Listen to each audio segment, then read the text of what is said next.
Wande Jesus tideebu da fedhi kheeti isa jalqaba. Mute rakasi. Eyyee fedhii koodha. Sa Christos karaa jireenyaa isa kophaa akka ta'e beektee karaa deemtetti gaabbiteetta. Eyyee. Ayyaa harka kee birootti akkanumatti harka kee mirgaa ol kaafadhu ni kadhanna. Isaan an jedhu na jalaa jee. Ati kaleessaas waaqa kiyyaa.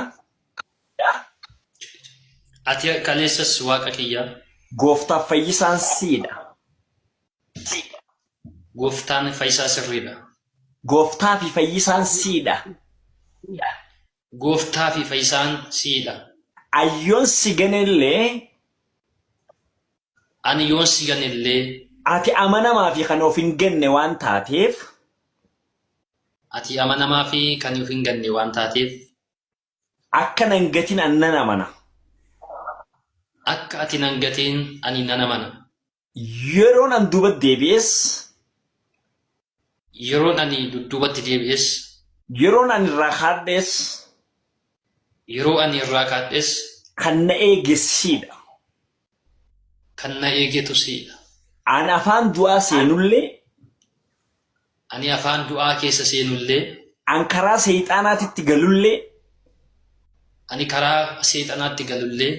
Badiinsaaf dabarsee yoon of kennellee. Badiinsaaf dabarsee yoon of kennellee. Ati achitti nan dhiisne. Ati achitti nan dhiisne. Dubbii kee keessatti akka dubbattee. Dubbii kee keessatti akka dubbattee. Warra badan nan barbaada. Warra badan nan barbaada. Deebisees nan fida akkuma jette.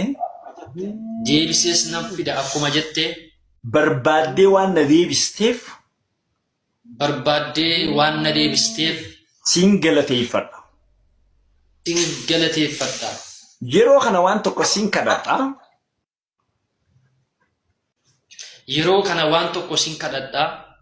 Isaan an beekees tahee wallaalee. Isa ani beekees ta'e wallaalee. Irraa kaadhe cubbuu koo. Irraa kaadhe cubbuu koo. Naaf dhiisi. Naaf dhiisi. Hafuura qulqulluu isa gara jireenyaatti nama deebisuun.